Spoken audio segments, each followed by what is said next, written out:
The next non-constitutional body that we will learn about in this unit is the Disaster Management Authority. Disasters can be of different types, right? There can be natural disasters such as tsunamis, earthquakes, floods. Disasters can also be man made, such as the Bhopal gas leak tragedy, which was a man made disaster. It was not a natural disaster. Recently, the world has been increasingly facing several disasters, and most of them are caused by climate change. For example, USA has been witnessing a lot of massive, widespread forest fires in the recent years. In India, several states were faced with floods in 2018. Kerala and parts of Karnataka was faced with flood. Very recently, Delhi was faced with a very bad flood situation. In Turkey and parts of Syria, there was a huge, massive earthquake that happened in 2023, which claimed the life of over 58,000 people. So, yes, the world in general is changing a lot because of climate change, and climate change is also causing a lot of natural disasters. So, whenever a disaster happens, firstly, we need to prevent these kind of disasters, right? Be it man made, be it natural, we should always strive to prevent these kind of disasters. Secondly, there need to be some level of preparedness. If at all a disaster is to happen, we need to be prepared to face that disaster as an individual, as a part of the community, as a part of the state or the nation. There need to be some level of preparedness, and we need to be resilient. As a nation, we need to be resilient towards disaster. So that's why we have a disaster management authority. However, this authority only came into existence from 2005. What all happened before that? So the decade of 1990s was declared by the UN as the International Decade for Natural Disaster Reduction. Following this, in 1999, a high-powered committee was constituted to look into the disaster management aspects in the country. In 2001, the Gujarat earthquake happened, which was once again an earthquake that happened on a large scale, which claimed the lives of many, many people. Following this, a national committee was constituted, which was to look into improving preparedness when it comes to disasters, which was to suggest effective mitigation mechanisms for disaster management. It also was to suggest a disaster management plan. All of this was done by the committee. However, no action was taken place after the committee's report. Please note that in the Constitution, in the seventh schedule, which talks about the union list, state list, and the concurrent list, there is no mention of disaster management. There can be some entries which you can interpret as yes, this is a part of disaster management. However, there is no explicit entry as disaster management in the schedule. So in 2002, there was another commission which was headed by Venkatachalaya, which was a national commission to review the working of the constitution. So they looked into the dire state of disaster management in India, and they said that the mechanism for immediate state responses to emergencies and disasters is wholly inadequate in India. And there was a suggestion prior to this commission by the Ministry of Agriculture, which suggested that a new entry shall be added to list 3, concurrent list, which will be management of disaster and emergencies, natural or man made. Even the Venkatachalya Commission agreed with this suggestion. However, we do not have an entry on disaster management even now. So, in 2004, another natural disaster happened, which was again a widespread, large scale disaster, which was the Indian Ocean tsunami. Following this, the National Disaster Management Act was enacted, and in this act, it was mentioned that a National Disaster Management Authority shall be established. So, in 2005, by way of an executive order, a National Disaster Management Authority was instituted, which means initially it was an executive body, even though the statute was talking about its establishment. In 2006, finally, it was notified as a statutory body. So, this statutory body, National Disaster Management Authority, is responsible for bringing together all of the stakeholders whenever there is a disaster in order to prevent disaster, to build preparedness, to be more resilient. So stakeholders can be, the victims of the disaster. It can be the government. It can be other authorities. It can even be the district. Sorry, it can even be the disaster management authority. So all of this, they bring together all of these in the face of a disaster. So, the National Disaster Management Authority, or NDMA, is the topmost body for disaster management in India. It works under the Union Ministry of Home Affairs. Speaking of its composition, the Prime Minister will be the ex officio chairperson of NDMA, and there will be other members, 9 members in total, who will be nominated by the Prime Minister, and he will also designate one of them as the vice chairperson of NDMA, who will be responsible for the day to day functioning of the authority. What are the main objectives of this particular authority? So, firstly, to prevent disasters, increase preparedness, and be more resilient towards disasters. So, essentially, making India more resilient and safe in the face of disasters. And how do we do that? Through education, through knowledge, and through technology. So, it's a combined effort. There is never one single entity that is responsible for disaster management. Actually, it's a combined effort. However, we have this authority to guide us, to supervise, or to monitor all of these activities. So, all of these efforts to prevent disasters, to be more prepared, and to be resilient, they'll have to be done in a sustainable way. So, we talked about the Planning Commission, wherein we talked about economic and social development, right? So, development is essential for the progress of a country, no doubt. However, development will also have to be done in a sustainable manner. So, sustainable manner keeps in mind the environment as well. So there can be no development which forgets environment. In that case, that is an invitation for more disasters. So we need to conduct our development of nation in a way that we are not exhausting all of the resources that are available to us. We are also keeping in mind the future generations that will come, so we will keep a part of the resources for them as well. So this is what sustainable development is. Whatever developmental activities are there, they'll have to firstly keep in mind the environment. Secondly, they'll also have to keep in mind the disaster resilience aspect. If that is not done, then more disasters are bound to happen, and they will happen in a larger scale, in a scale that is much more larger than what would have happened had there been proper disaster management planning that went before these developmental activities had taken place. So, this particular objective will have to be carried out keeping in mind the environmental sustainability using technology, knowledge, education. Traditional wisdom can also be used for carrying out or materializing this particular objective. Second objective is similar, but in other words, which is to mainstream disaster management into developmental planning process. So whatever developmental planning is carried out in the country, it has to be infused with disaster management. Speaking of this, it is not just the Disaster Management Act that is there for managing disasters. Even other legislations, even though they may not look like a disaster management legislation, can be used for this purpose. For example, Chapter 14 of Indian Penal Code talks about offences against public safety and health, which can be used for preventing certain disasters. Water Act, Air Act, all of these are there to prevent water pollution and air pollution, respectively. They can also be considered as a component of disaster management. There are several building safety standards and other industrial safety standards which are there to prevent industrial disasters and disasters relating to buildings. You can even say that motor vehicle accidents is a legislation to prevent disasters. And building safety, when it comes to development, be it development about, it can be developing a metro system, it can be construction of bridges, construction of any other kind of buildings.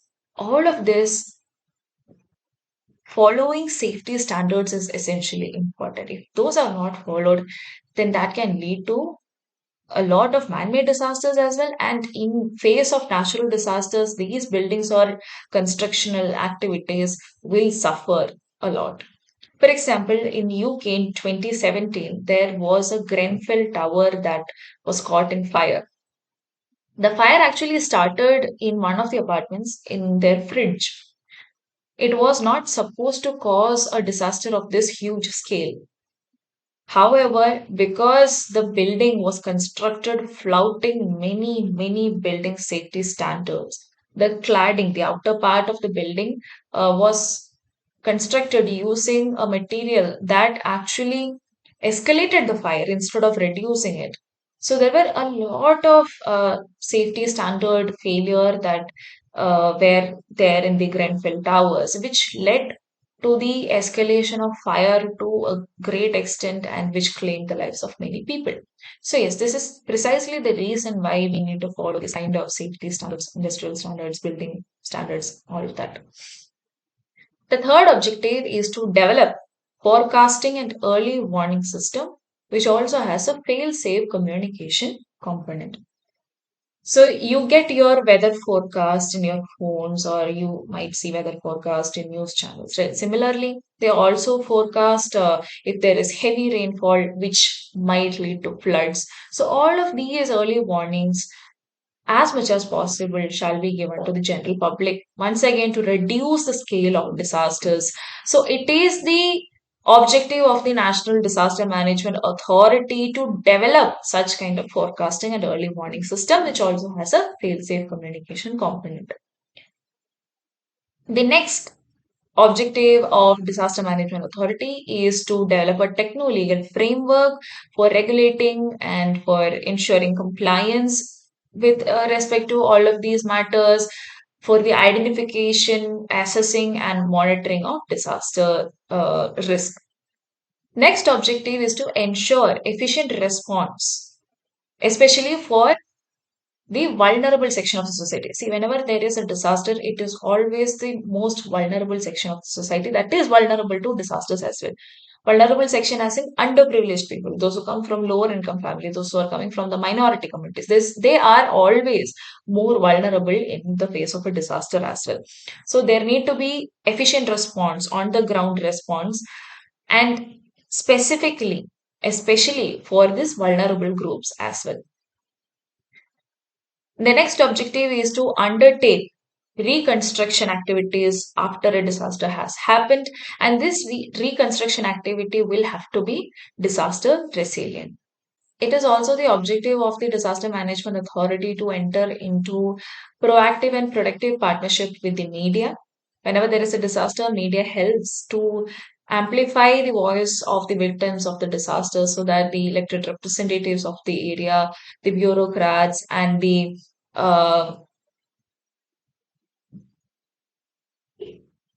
it is also the objective of the Disaster Management Authority to enter into productive and proactive partnership with the media. Media plays a huge role in amplifying the voices of the victims whenever there is a disaster, so that they'll reach the ears of the elected representatives of the area or other politicians or influential people or bureaucrats in that area, so that proper and timely action can be taken place. Yes, media in sometimes also exaggerates information. However, it is an important tool. The authority is also responsible for approving the national plan. So we need a national plan uh, which will detail out the disaster management for the nation. It will recommend minimum relief for the disaster victims. It also exercises superintendence over National Disaster Relief Response Force. So NDRF is also mentioned under the Act. The National Disaster Management Authority exercises superintendence over NDRA. Speaking of the functions of National Disaster Management Authority, it approves the National Plan for Disaster Management. It also approves plans prepared by different ministries and their departments. It lays down guidelines that has to be followed by different state disaster management authorities while they are formulating plans for their respective states. It is also responsible for coordinating and the enforcement and implementation of the policy and disaster management plans. It is also the function of the National Disaster Management Authority to recommend provision of funds for mitigation mechanisms. It also extends support to other countries if they are faced with a disaster and if the central government has the authority to do so. It also undertakes several activities for capacity building. So, as mentioned before, there is a state disaster management authority in every state, which will be chaired by the chief minister of that state. And the chairperson of the state executive committee will be the ex officio chief executive officer of the state disaster management authority. In case you're confused, the state executive committee is also envisaged under the Disaster Management Act. This particular body, this particular committee is responsible for implementing disaster management plans. So it is essentially the coordinating and managing body. So the chairperson of this particular committee will be the ex officio chief executive officer of State Disaster Management Authority. There will be other eight members who will be nominated by the chair of the authority, and one of them will be designated as the vice chairperson who will be responsible for the day to day functioning of the State Disaster Management Authority. Functions like the National Disaster Management Authority, they are supposed to lay down a state disaster management plan or policy, and they will approve plans, disaster management plans made by different ministries and departments of the state government. There is also a district disaster management authority or DDMA in every district of each state, and that will be headed either by the district collector or the district magistrate or deputy commissioner. These are the officials who can be appointed as the chairperson of a district disaster management authority.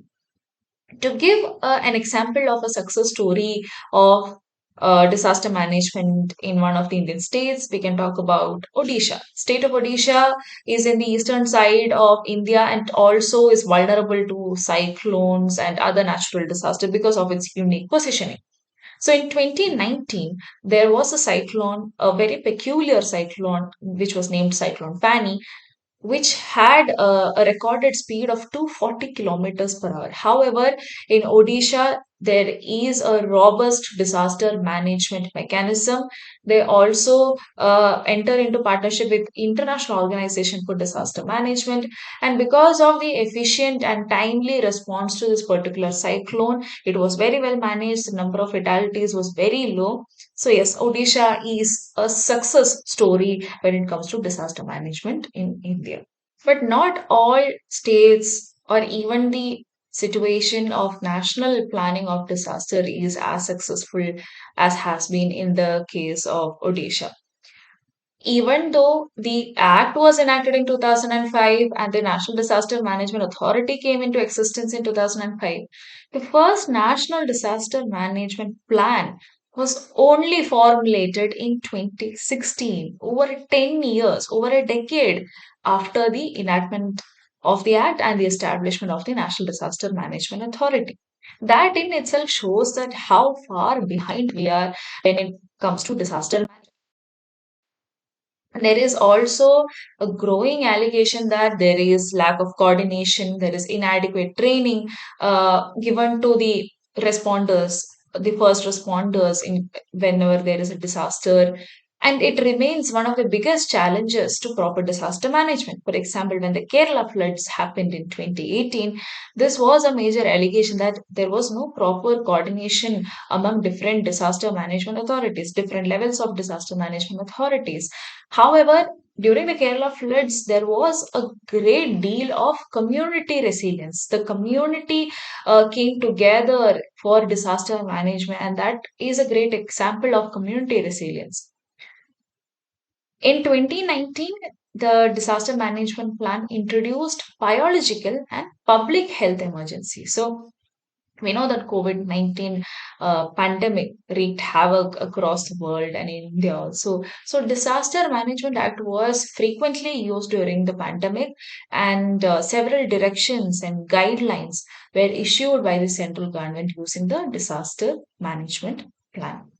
So, yes, that's all about disaster management in our country and the non-constitutional body, which is the National Disaster Management Authority, and the state and the district bodies, which are responsible for effective and proper disaster management. However, in theory, these are all effective and proper. In practice, we see that there is still a lot that we need to figure out and fix in terms of disaster management.